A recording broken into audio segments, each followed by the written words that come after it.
আসসালামু আলাইকুম এভরিওয়ান। আজ আপনাদের সাথে শেয়ার করব ক্যারামেল পুডিংয়ের একটা রেসিপি।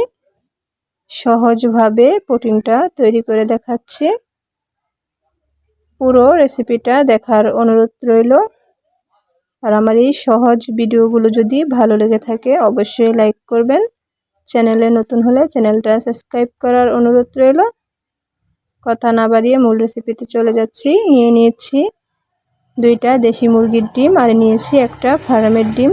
দিয়ে দিচ্ছি পরিমাণ মতো চিনি দিয়ে একটু মিশিয়ে রেখে দেব 10 মিনিটের জন্য, যাতে চিনিটা খুব ভালো করে গলে যায়। সামান্য একটু লবণ দিয়ে দিচ্ছি মিষ্টির ব্যালেন্সটা ঠিক রাখার জন্য।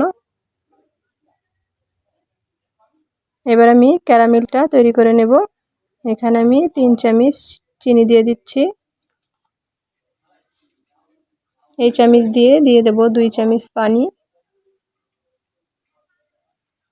পানি দিয়ে ক্যারামেল তৈরি করলে ক্যারামেলের কালারটা খুব সুন্দর আসে। এবার আমি ক্যারামেলটাকে চুলায় বসিয়ে দিয়েছি। লো হিটে ক্যারামেলটাকে তৈরি করে নিতে হবে।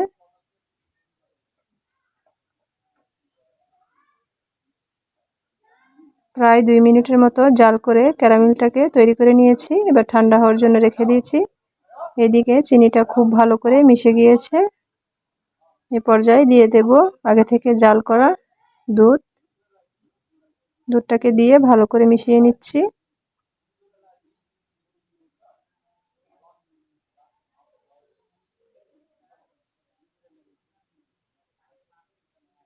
মেশানো হয়ে গিয়েছে। ক্যারামেলটাও খুব ভালো করে বাটিতে সেট হয়ে গিয়েছে। এই পর্যায়ে আমি দুধটাকে বাটিতে দিয়ে দেব। ছাঁকুনি দিয়ে ছেঁকে নিচ্ছি।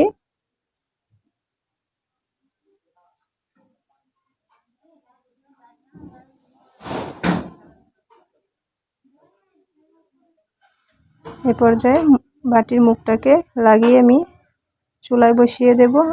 আগে থেকে পানি দিয়ে একটা স্ট্যান্ড দিয়ে গরম হওয়ার জন্য পানিটাকে দিয়ে দিচ্ছি। প্রায় 3 মিনিটের মতো গরম করে নিয়েছি। এবার আমি পুডিংয়ের বাটিটাকে বসিয়ে দেব।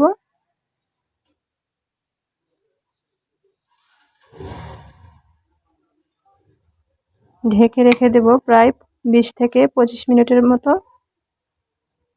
চুলার আঁচটা লো হিটে থাকবে। ফিরে এসেছি 25 মিনিট পরে। এবার আমি চেক করে নেব পুডিংটা কতটা হয়েছে। একটা ছুরি দিয়ে চেক করে নিচ্ছি। ছুরিটা একবারে শুকনো এসেছে, তার মানে পুডিংটা খুব ভালো করে তৈরি হয়ে গিয়েছে।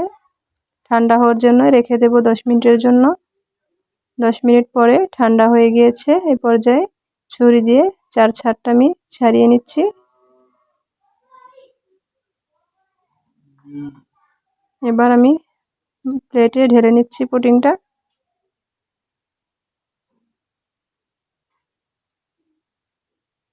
দেখেন কতটা সুন্দর হয়েছে। দেখতে যতটা লোভনীয়, খেতেও কিন্তু দারুণ হয়েছিল। ভিডিওটা দেখার জন্য ধন্যবাদ সবাইকে। আজকের মতো বিদায় নিচ্ছি। আল্লাহ হাফেজ।